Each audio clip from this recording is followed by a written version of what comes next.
Good morning, Madam Chair and members of the subcommittee. Thank you for having us here this morning.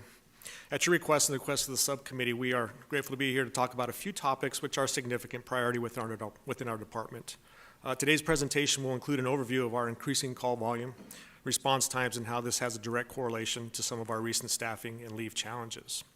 We will also talk about some of our future recruitment and hiring projections, which we anticipate will cover our attrition rates over the next couple of years.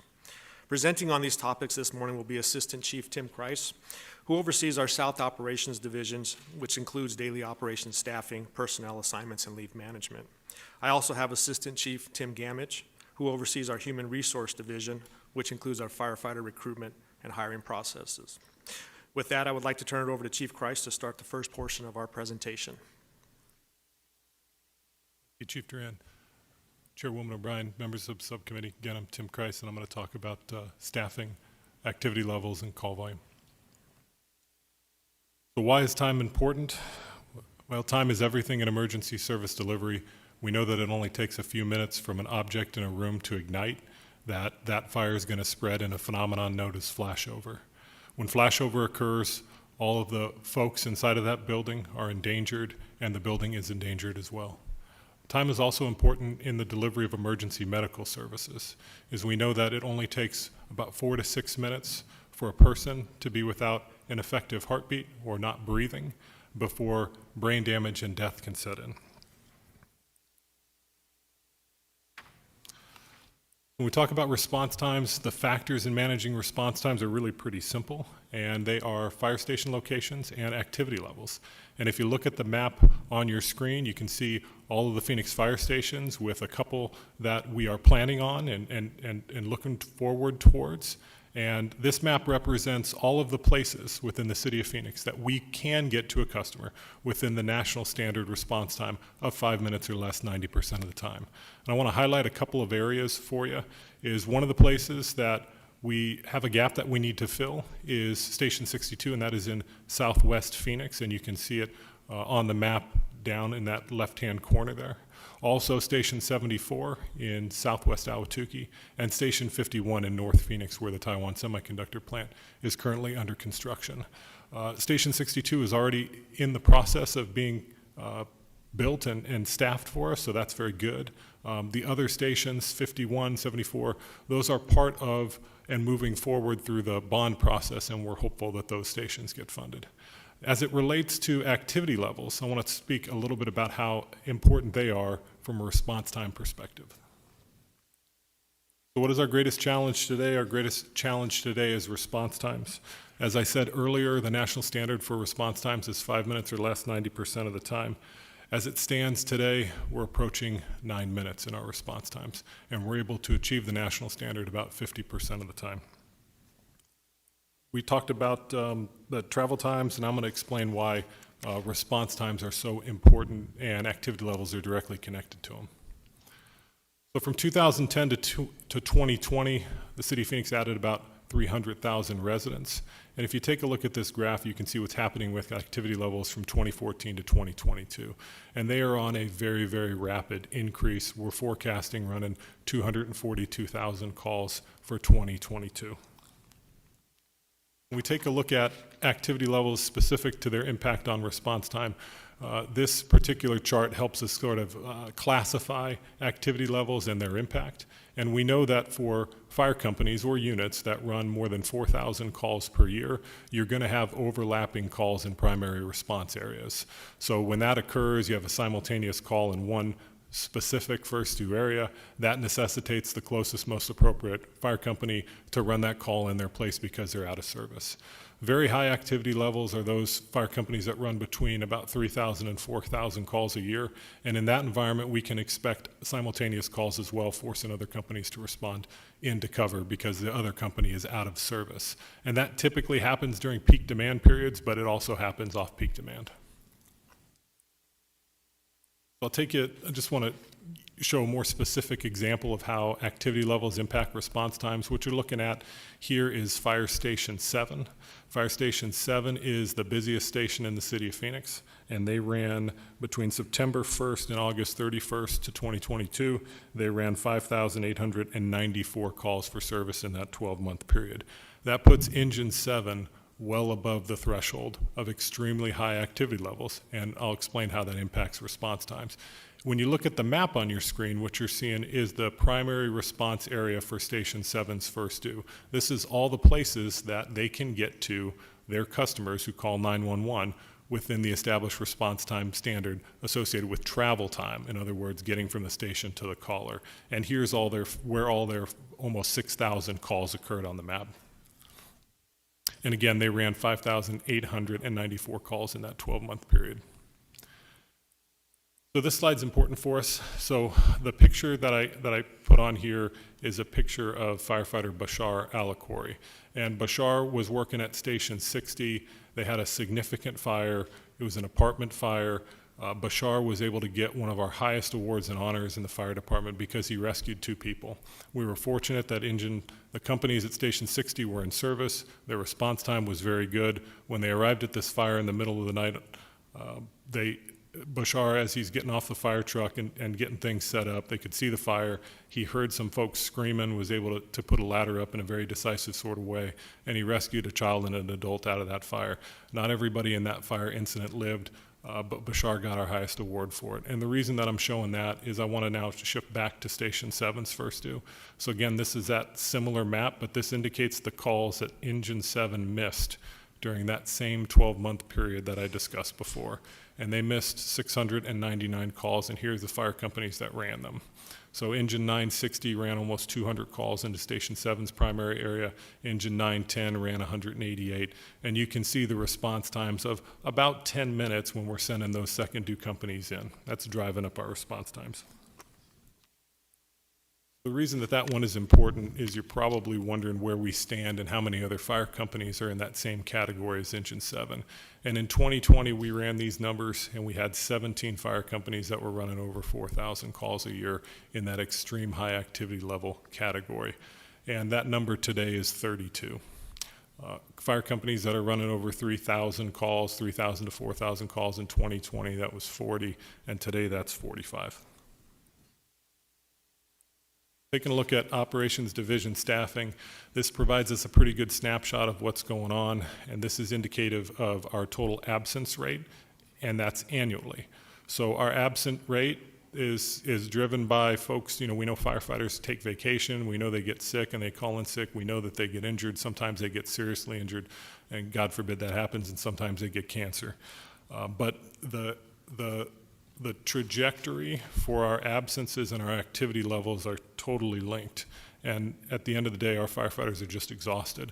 They're running a whole lot of calls out there, and they're just getting worn out. We have seen a significant increase in unscheduled leave usage coming out of COVID, with about a 15% increase there. And our forecast for total absences in 2022 is going to be 52,000. How do we manage staffing? Well, we have a daily staffing plan that our staffing team executes every day for us, and the first step in that plan is to utilize the folks that we have to make sure we have minimum staffing in all of our apparatus and service. When we don't have enough folks to work, we utilize our constant staffing process. If we don't have enough folks signed up for constant staffing, we go to our continuity of operations plan. Our continuity of operations plan is sort of a new plan. It was built and turned on in January of 2022, and we refer to it as the Emergency Reserve Program. It is essentially mandatory overtime. It is mandatory overtime. Since we've put that program in place, we've activated it almost 60 times at this point, impacting over 3,000 members who are coming back to work. We were very, very happy that we were recently able to put an incentive program on that to compensate our firefighters for participating in that program, because they've done an amazing job responding to the needs of the fire department. We also have a brownout plan, which balances, when we don't have enough staffing, what units we're going to keep in service and what units that we can have to unfortunately put out of service. And at this time, a couple MRs we're working to get into service, but at the end of the day, we're in a bit of a pickle here. This situation with activity levels and staffing, it's not sustainable for us, and we know that the city is continuing to grow. And that's a high priority for us. One thing that has been and is going to be very helpful is the SAFER grant. So the city was just awarded 32 positions through a federal SAFER grant that will help us with our relief rate and increasing that staffing ability to keep our units in service and take a little bit of the burden off our firefighters. Another important factor for us in staffing is we know that we need 410 medics, paramedics that is, by 2025. And the fire department has a 5-year plan to address that paramedic need, and we are working through that plan right now to get those paramedics trained. We also put in service, and we're very proud of this, a paramedic hiring incentive that is intended to, hopefully attract folks who are already paramedics to want to join the Phoenix Fire Department. And something that we're very, very proud of is our partnerships with the community colleges and their ability to help us with training more paramedics. In other words, for our firefighters, they have a path to become a paramedic through the established Phoenix Fire Department training process. And if they can't get into that process right away, or if the community college schedule makes more sense for them, they have the ability to go through the community colleges and become a paramedic. And the fire department has a close partnership with those community colleges, and that helps us out tremendously. Our current operational priorities are really pretty simple. For us, if we want to drive response times down to within that 5-minute national standard from where we are today, we've just got to take steps to get our units below 3,000 calls per year. And there's a process for us to do that, and one piece of it is new fire stations. And again, we're very hopeful with the GO bond and the recommendations from the Public Safety Committee to the Executive Committee. Another thing we have to do is rebuild existing stations that don't meet our capacity needs. Again, that is something that we're very hopeful with the bond process. And the last thing, and also very important for us, is to evolve our service delivery model. And we're seeing steps forward in involving that service delivery model in a very positive way through great programs like the CAP program, telehealth, and others. And in conclusion, when I was working on this presentation on Sunday afternoon at my house, and my 2 kids came in and wanted to see what Dad was doing on a Sunday afternoon. And my littlest one was looking at these pictures on the slide, and she asked me, "Dad, what are those folks doing?" And I told them, "Well, you're thinking about a 5-year-old kid." And I said, "Well, those firefighters are helping people." And then my 7-year-old came in the room and she said, "Dad, what are you doing?" And I thought about it for a second and I said, "I'm trying to help them." So with that, I'll turn it over to Chief Gammage or answer any questions that you might have. Chief Gammage, before you begin, we do have some questions from Councilman Waring. Thank you for the presentation. Thank you, Madam Chair. So which is the bigger problem? Lack of not enough people or the location of the actual stations? Chairwoman O'Brien, Councilman Waring, members of the subcommittee, kind of both. So for us in driving our response times down, the stations that I discussed, those new ones, to close the gaps in the areas that we have, those are really important. But our biggest challenge associated with our response times is our fire companies are just too busy. They're running too many calls, and because they're running so many calls, they're out of service frequently, which is having a cascading impact on our system. And if we go back to that Station 7 example, because it's a great example, Station 7 is the busiest fire station in Maricopa County, and the top 10 busiest fire companies are all Phoenix units. And when 7 is out of service, which happens frequently, and a simultaneous call comes in their first due area, it necessitates another unit responding in, which is driving up response times, and also contributing to our staffing challenges. So this has come up with police as well. Like the district I represent is pretty spread out, right? A lot of square miles. New stations can be not maybe easily placed, but we've done it during my tenure. We put a new station in where there was a need, turned it around in about 1.5 years, and that's kind of a heavy lift. I think that station was maybe, you can correct me if I'm wrong, maybe $5.5 million or something like that. Plus you got to staff it. But for Fire Station 7 or anything that's down more in the central part of the city, you can't just plop a fire station in somewhere. And the fire stations are also older, were built for fewer bodies.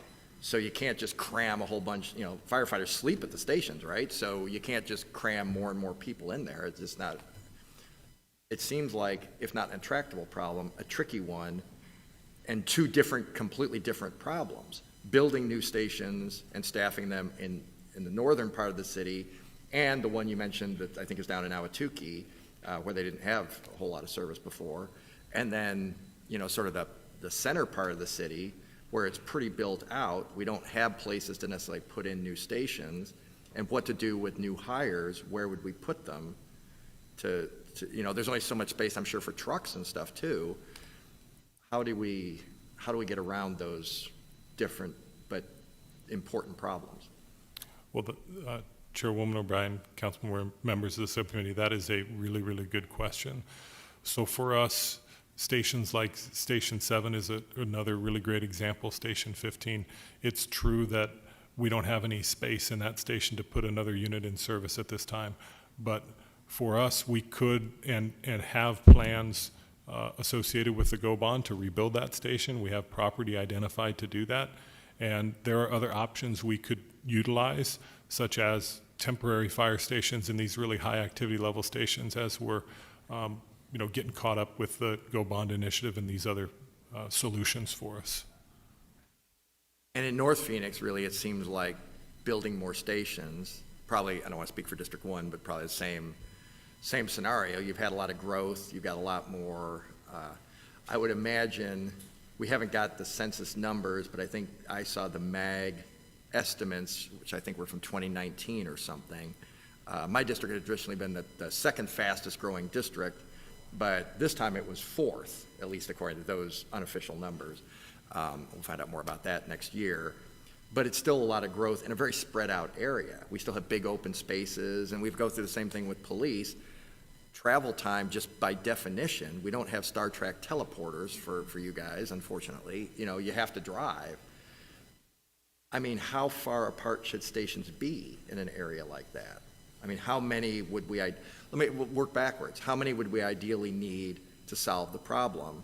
How many, if you don't know, I'm sure you probably don't know today, I can see the horrified look on your face. So you can work next Sunday, your kids can, oh, what are you doing? I'm doing math for some idiot councilman will be the answer, I already get it. I would like to be watching football, but I'm doing this instead. I'll say it for you. But, if you could maybe come back, if you don't, unless you have it, like how many stations are we looking for? How many people is that? How much does that cost? Do we have the land to put these stations that we would need for the open areas? Because it sounded like, from your answer, I'm trying to put words in your mouth, you had a little bit firmer grip on like Station 7 and like we have some spots and, what we do down there. But, you can't change the land mass that is Districts 1 and 2 that are more spread out. And that's just gonna, a 5-minute drive is a 5-minute drive. There's nothing you really can do about that except put in a new station. Having extra people at something that's 10 minutes away from the emergency, it's still 10 minutes. So if that's something you could think about, unless you've got an answer now, if you do, I'll be impressed, but. Chairwoman O'Brien, Councilman Waring, Councilman Garcia, members of the subcommittee, I know Councilwoman Ansari is on the line here. It is a long answer, but we do have a prioritization plan that would address our response times in these really high activity level areas. In Station 7, I do have a good grip on Station 7, but I also have a good grip on the other 32 fire stations that are in the same category as Station 7. And you mentioned the bonds. When that package is presented to us, I would certainly hope that you would be able to say with certainty, this is going to address the problem, not just today's problem, but the problem for 15 years from now. The projections are we're going to keep growing. There's been a lot of discussion about whether we should and so forth, but we can't stop people from coming here. That's something I get when why are we letting people move here? That ain't up to me. So it's, people are going to move here and they're either going to pay a lot more for existing housing or there's going to be more housing built to accommodate. One of those two is going to happen, but it's going to happen.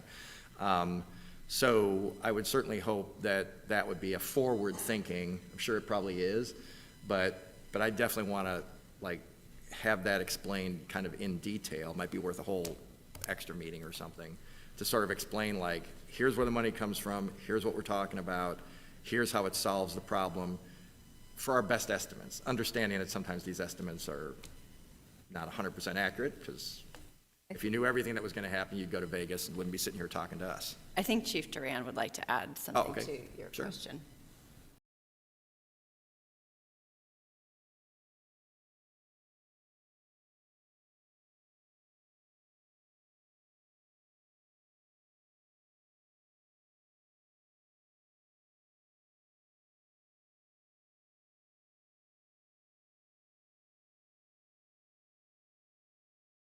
And you mentioned the bonds.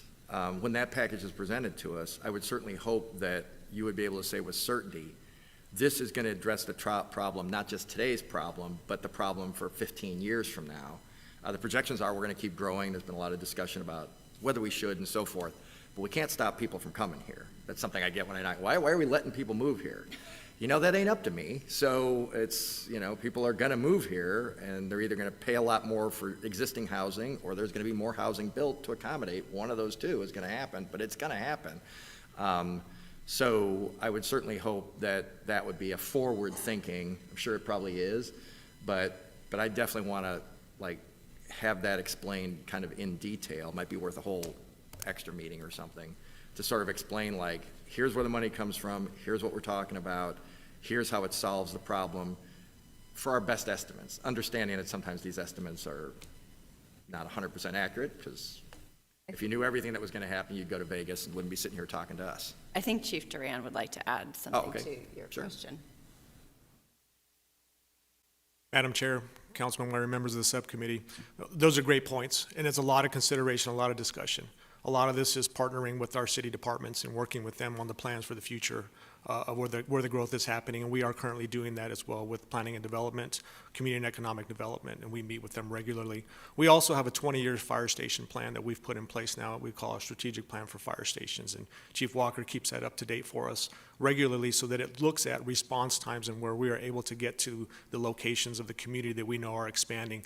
Fire Station 62 being one of those, your Fire Station 55 that was put in place there, as well as some other areas. We know that future growth is coming, TSMC in that area up there.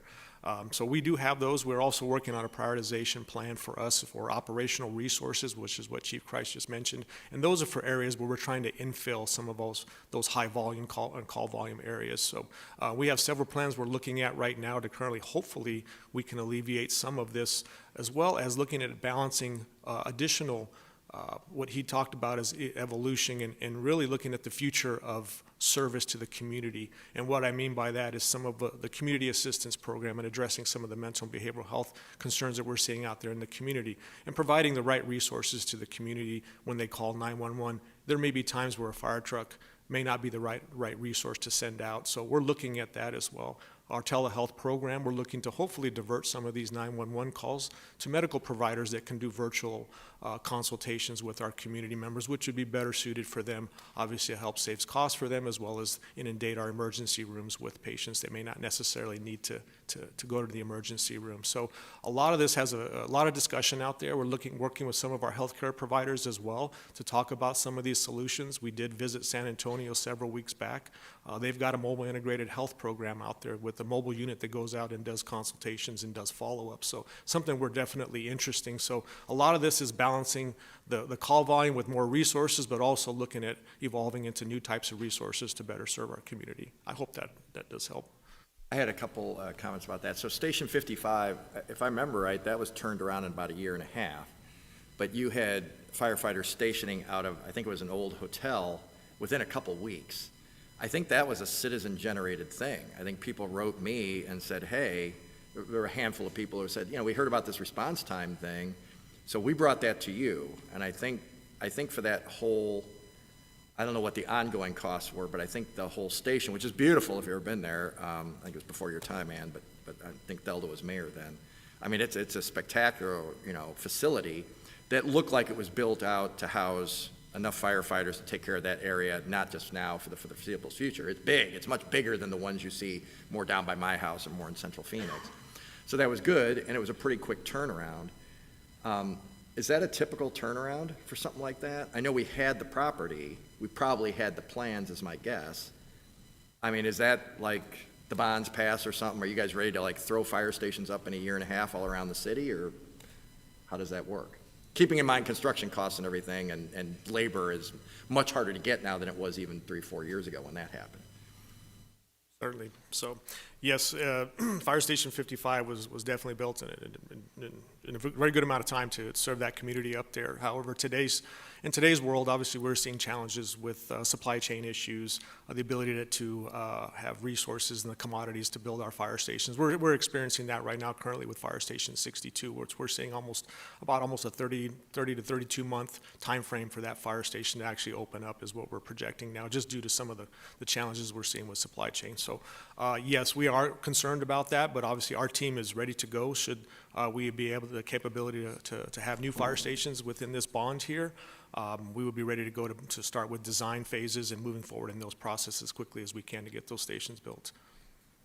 And I had another you had the word evolve on the presentation here. It's a question I get asked all the time. You mentioned it. You know, people see, and I'm not trying to make light of it or anything, you know, one person's having a health issue. It's not a burning building or something, but people see a bunch of fire trucks and they always ask, like, is that necessary? Doesn't just need one ambulance? I've had this discussion before, but, you know, I think not since maybe the other members were on the council, but I just, can you explain why it's necessary to have, is there different expertise on all those trucks or why do we have the need for that? Because it seems like if they're all at this one call, then they can't be at some other call, and we're saying we can't cover all these calls. Is that part of the evolution that we're talking about? Maybe doing things a little differently?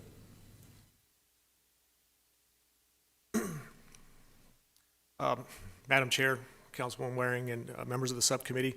So we are looking at different, again, we mentioned some of the evolution of future services for the community out there, which would definitely change the ability for us to provide resources and how we provide those resources. Some of that is partnerships that we would bring on board to help provide those types of services. In regards to having the capability of an all hazards unit, that is a 2 paramedic unit, 2 EMTs that ride on these 4-person units, and that is our minimum standard for staffing of our resources that provides all the capabilities for the community that we can serve, whether it's an EMS call, a fire call, or any type of call for service that our folks are well trained in, just pretty much we call a all hazards type environment.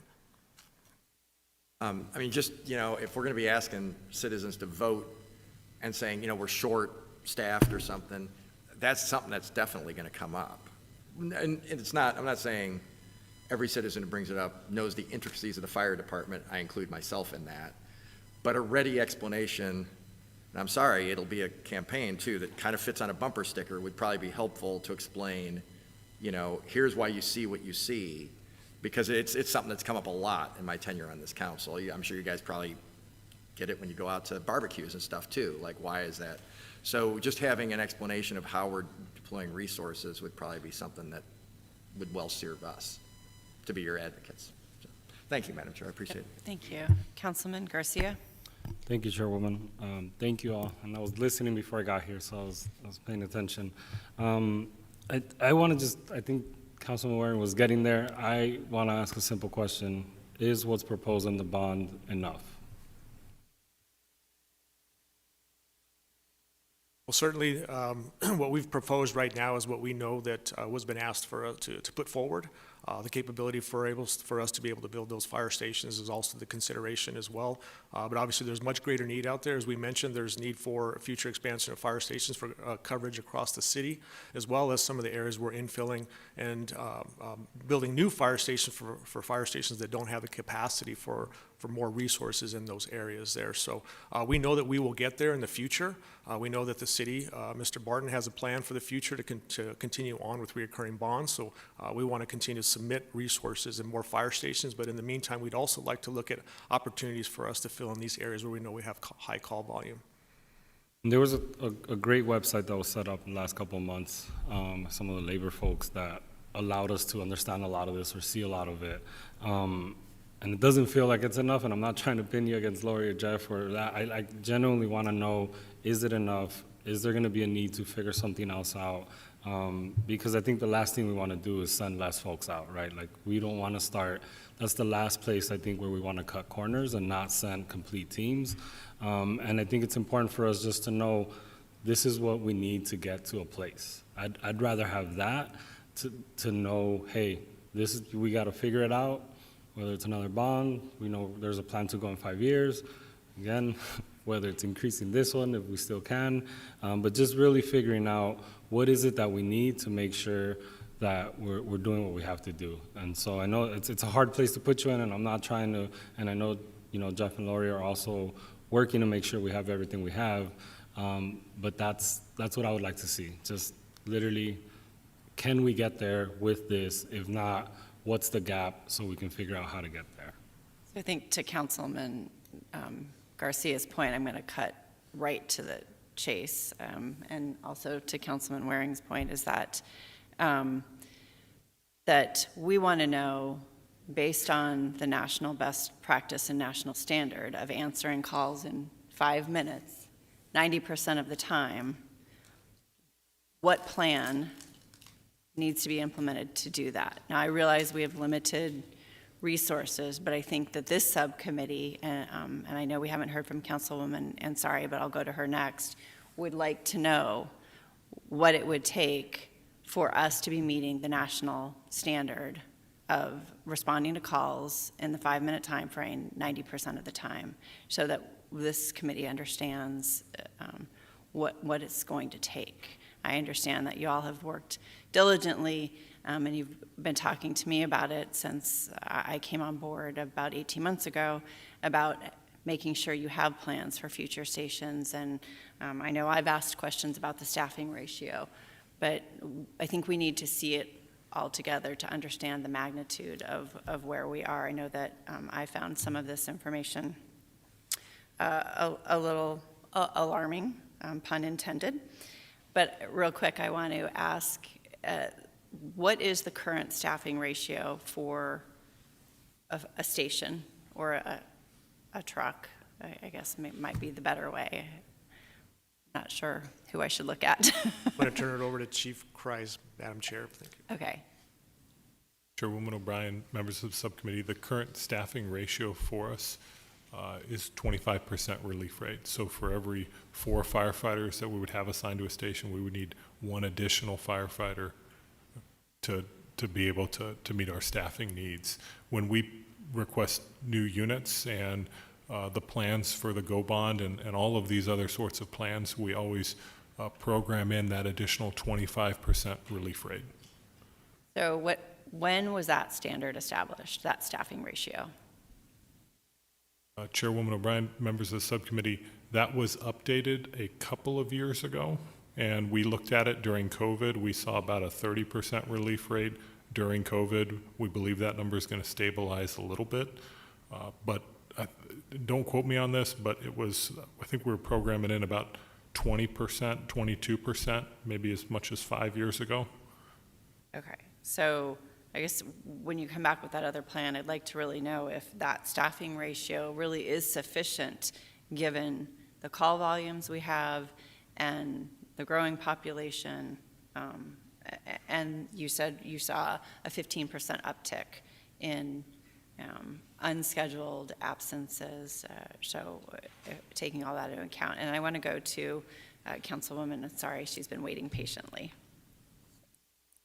Thank you, Chairwoman, and thank you so much, everyone. I think we're still mid-presentation, but I just wanted to first echo everything that my colleagues have said. I think it is also absolutely my priority to make sure that we are meeting national best standards, reducing our response times, and I agree. I think the Phoenix Fire Crisis website was incredibly helpful, data-driven, and really compelling to show us, where we're headed, and that's not acceptable. I know we've had, we're obviously hearing a lot about the fire stations, building new ones and replacing them, as well as staffing. I also am curious about just, I don't know what to call it, like just the vehicles themselves, fire trucks, ambulances. I understand from spending quite some time with the labor folks as well that there's just a need for more of those, and potentially there could be a plan, where we would maybe do like a mid-year ad or something where we'd look at adding a new fire truck and a new ambulance every year for the next 10 years. That's just a hypothetical, but I'm wondering if that proposal already exists anywhere and what you think might be needed in that regard. So we're addressing every angle of the issue. I also, I know with so many different challenges in our city, it's also been very slow to build these, and what can we do to address that? In my district, the Estrella Village has been anxiously awaiting the build out of Fire Station 62, and like everything else, it continues to get a little bit postponed. And I think that is concerning as well. So wondering what we can do to expedite and really prioritize the build out and renovation of our fire stations.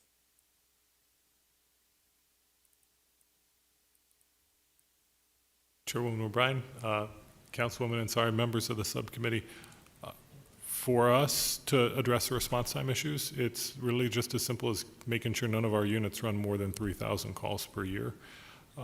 The fire station construction projects in those areas that don't fit within that 4-minute travel time, as we discussed earlier, will help us tremendously with response times. But to your point, Councilwoman Ansari, putting supplemental units into service in those areas that we know are extremely high activity levels will drive response times down in a cascading manner equal to how quickly they're going up. In other words, if another unit was in place in Station 7's primary response area, then all of a sudden you'd have 2 units splitting those calls, and it would prevent other units from coming into Station 7's first due almost all of the time. And it's those same similar solutions in those other high activity level areas that will drive response times down. Thank you. Can you clarify, just for awareness, what you mean by units? I assume you mean fire trucks? Chairwoman O'Brien, Councilwoman Ansari, members of the subcommittee, that is correct. So for us, Okay. That's all hazards fire companies that are ALS that are able to provide the services that Chief Duran described.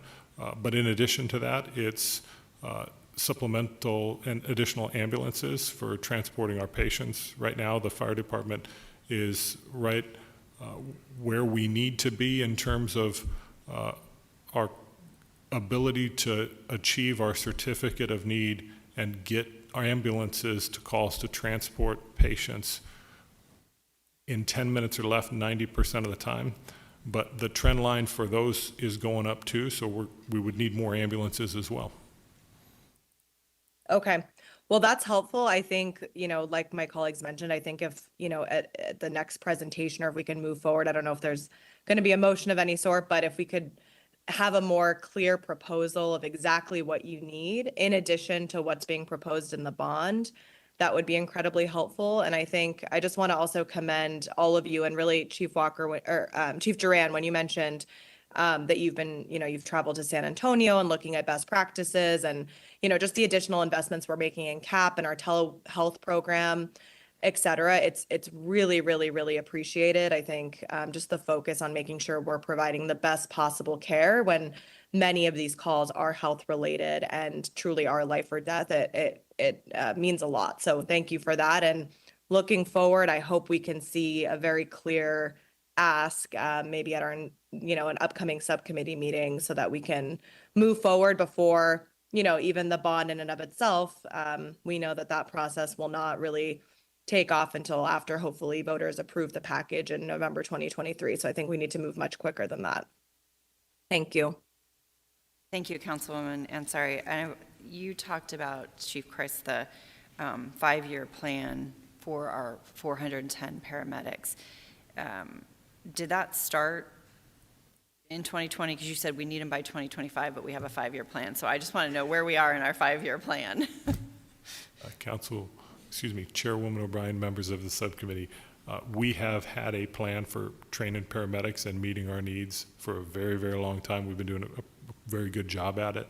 It's recently that we really increased our efforts just forecasting that need by 2025. But we've always had a plan for training paramedics. We've strengthened our partnerships with the community colleges. We brought in that hiring incentive to help folks get in. So that plan is a living document, and we call it a 5-year plan, but it's going to live. It's lived 5 years before that, and it'll live forever. So then are we on target with the plan you have in place to have 410 paramedics by 2025? Chairwoman O'Brien, members of the subcommittee, yes, we are on target to meet that objective. we believe that we will meet that objective, yes. Okay, wonderful. Councilman Waring? Battlefield promotion, that's nice, There you thank go. you. So one thing that did occur to me about evolution, and you're right, we already talked about this a little bit, I gotta believe all the technology that's available now that wasn't around 20 years ago has gotta make a huge difference. The GPS, I mean, if anybody's ever been to the call center, you guys probably have, I have, most citizens probably haven't. It's kind of an amazing operation with stuff flying around really quick to get, you know, even if you're on the like I live more over by the Scottsdale border, you know, if somebody's having a heart attack on the Phoenix side, they send a truck if that's closest, and vice versa. I kind of assume all that wasn't really even possible 25 years ago when, forgive me, some of your career started. It's got to be a just different thing. That's got to help reduce the response times. Do you know by how much? And what technologies do we have coming forward that might help that further? Madam Chair, Councilman Waring, members of the subcommittee, so that is correct. Technology is obviously advancing very quickly, especially in the fire service and what we're seeing in today's world. One of what you all approved for us was the electronic patient tracking, which was very significant for us.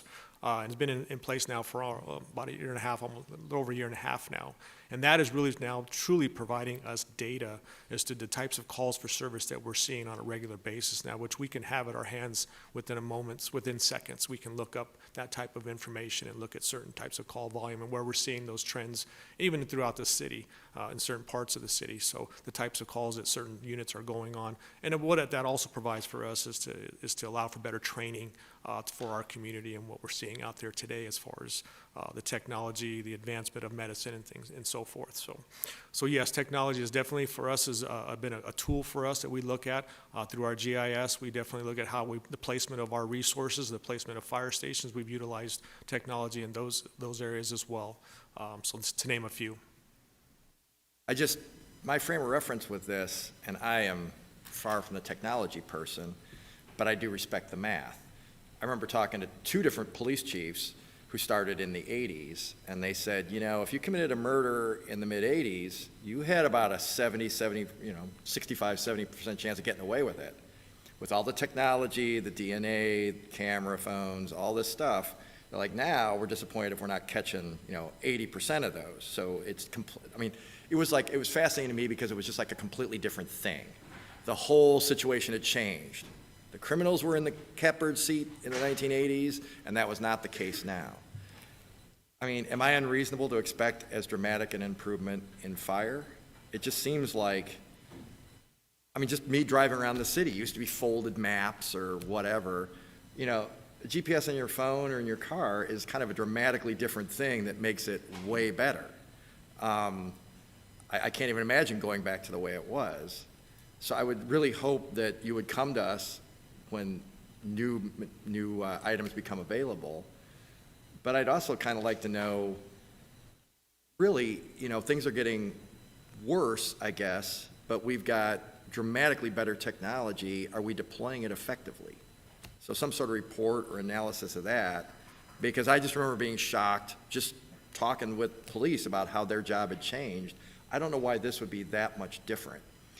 You're talking about the statistics that you're getting in real time. I think they've been talking about that for a long time. That they know where the trouble spots are because they're getting that in real time. It doesn't seem like that should be that new of a thing for fire. So maybe a little bit of report, or you can come and brief me if the other guys are interested. Like, how are we using this? Are we sure we're using it to the best of our abilities? Would be something I'd be interested in. Maybe we could get a report sent out to the subcommittee, and then we can schedule individual briefings on technology and how that's made an improvement for the fire department. Awesome. And thank you, Chief Gammage, for your patience. It's now your turn. Good morning, Chairwoman O'Brien and committee members. Again, I'm Assistant Chief Timothy Gammage, and I'll be presenting to you on fire department staffing and hiring efforts. Today's presentation, we'll talk about our current staffing levels, we'll talk about our demographics, and we'll talk about our hiring plan schedule and our recruitment efforts. Currently, today, I'll get caught up with my PowerPoint. We have 1,728 authorized sworn positions, and at this time right now, we have 109 vacant positions. In the Fire Academy, we have 35 firefighter recruits, which will help us fill some of those vacancies. But right now, we have 37 firefighter engineers in paramedic training school. So they're part of that 5-year process that we talked about of filling some of the paramedic numbers that we need. This slide here is to demonstrate the Phoenix Fire Department's demographics and also look at the National Fire Service demographics and how we compare to them. We are very proud of our demographics and in the areas that we're doing very well. And we're working on some of the areas that where we need improvement in. This slide here shows you, again, the fire department demographics and how we mirror our community. Again, there are areas that we're doing very well and certain areas where we need improvement, and we're working on those areas to improve in those demographics. In our hiring plan, through attrition, we've lost a total of 215 members due to retirements and resignations. Like Chief Kreis says, over the last couple of years, we've received some SAFER grants to help us out with staffing. We've had a total of 59 positions granted to us through the SAFER grant process, 27 in 2019, and we'll have 32 going through our academy in 2023. Our hiring plan looks like this. As far as 2022, we've hired a total of 116 firefighter recruits. In 23, it will be 95, and that will include 32 of the SAFER grant positions. And in 2024, we'll hire 69 additional firefighter recruits. Our recruitment captain and our affinity groups are a big reason why we've been able to be successful in recruitment of firefighter recruits to go into the academy. Both are part of our RBO process, which strategizes on recruitment efforts throughout the year, and they're involved in career days, job fairs. They're going out to high schools, colleges, military bases, and doing recruitment. They're also a part of our recruit interview process and a part of our social media messaging to get firefighter recruits. Here is the logos of the affinity groups that work with the Phoenix Fire Department within recruitment.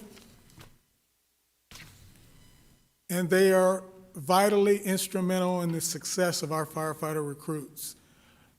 By working in all fields of the testing process, the written, the physical agility, mentoring folks in their interview skills and things like that, they're vitally important in the success of our recruits as they go through the academy. One of the social media videos that was put out was, do you have what it takes to become a Phoenix firefighter? This video basically walked individuals through what it takes to become a firefighter and help those folks get ready to be successful in the fire academy. That concludes my presentation on recruitment and staffing. Any Thank questions? you. Thank you, Chief Gammage. Councilwoman Sari, do you have any questions? No, I'm okay at this time, thank you. Okay. Councilman Garcia? I have questions about salaries and how those compare to other, cities around the valley or the state, and also, have you had folks jump to other places like we've seen with other departments? We haven't had as much members jumping to other departments. We do a study to see how we compare to other cities within our area, and we are very competitive and we're one of the top paying fire departments in the area. Are we the top, or are we one of the, do you have an idea where we stand? The last ranking that I got, and I can get that for you, but we were, at one point, we were like number 5, and then we moved up to 1 or 2. And I'll get those numbers for you. You would share those with all the committee, Yes, I that would will. be wonderful. Councilman Waring? Thank you. So, obviously, our issues recruiting police officers is well documented. I saw that we have vacancies. Are we having, I had never really heard that we have a hard time getting people to apply to be Phoenix firefighters. But I noticed the drop in new hires. Should we be concerned? Is that a thing? Or, you know, why do we have vacancies? Don't we have more applicants than we need? Well, we're just in the process of filling those vacancies, so that's why those vacancies Yeah. are in there in our hiring plan.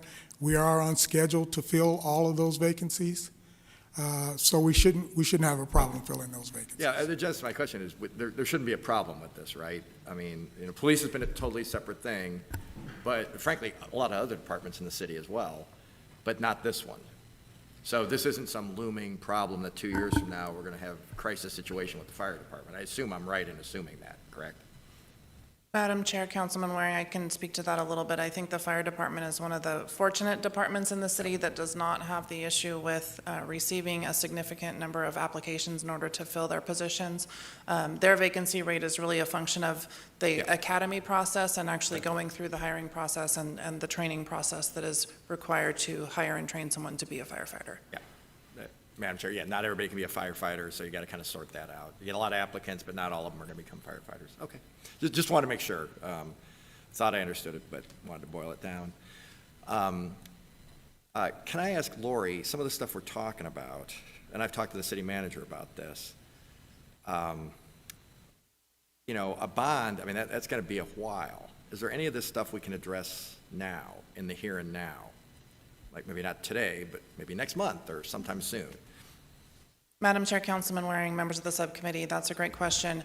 We are actively working with the department as well as with labor on ideas of what we can do in the interim as we're working through the bond process and as we're planning for the future. There are potentially opportunities for us to look at adding some additional positions. We are looking at adding some positions at the airport, which will probably be about 7 positions going forward, and that will be something that can happen going into 23-24. We're also looking at what we can do to supplement the existing stations and identifying which stations have capacity to do so with either personnel or equipment to meet some of the needs in the near term before we get to the bond process, and you know, hoping that those stations in the bond are approved, but also understanding that there are limitations to how much can be implemented through the bond process within a defined period of time, and being realistic about both the supply chain issues,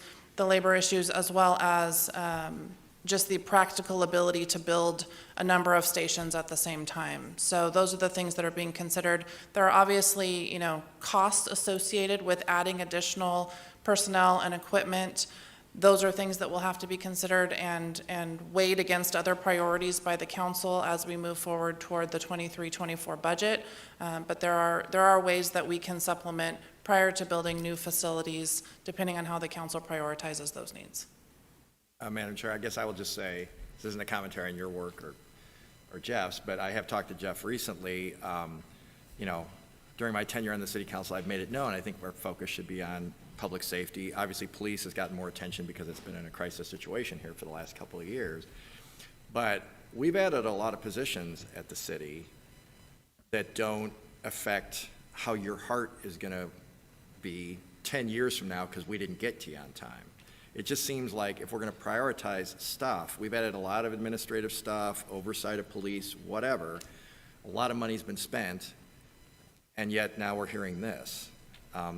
That's frustrating because obviously this impacts people's lives more directly than any of the other stuff that we do. The other stuff is important. Adding people in the planning department, absolutely important. but it's not life or death either necessarily. I don't like getting the calls saying my stuff's been hung up in the planning department because you know enough guys, but I'd rather get that call than the calls I got from North Phoenix saying, hey, our response times are bad, and then we got to scramble to put a fire station up there. So I guess I would just hope we have a little more laser focus on this going forward as a council. I know you're just doing what we direct you to do. But I would be curious, in all of your free time, if you could come up with like, how many positions we had in the last couple of years that aren't police and fire? Because, you know, that costs money too, and that takes away money we could be spending on this. So I don't expect her to have it now, so thank you. I didn't think you Yeah, did. So I want to piggyback on, I think, Councilman Waring's comments there, that it'll be important for us not only to hear the plan that would, or I should say not the plan, but the requirements that would allow us to meet the national standards, but what you, Lori, and Jeff are working on with Chief Duran to help us to get there, and what that might, what are some immediate actions we can take.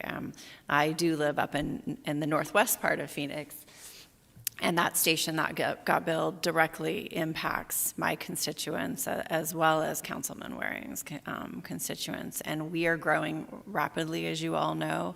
And to me, this just isn't an acceptable situation where I believe, if I wrote it down correctly, you were giving us a lot of numbers, Chief Kreis, and I appreciate that. But you said right now we're meeting that national standard only about 50% of the time, and he's shaking his head yes.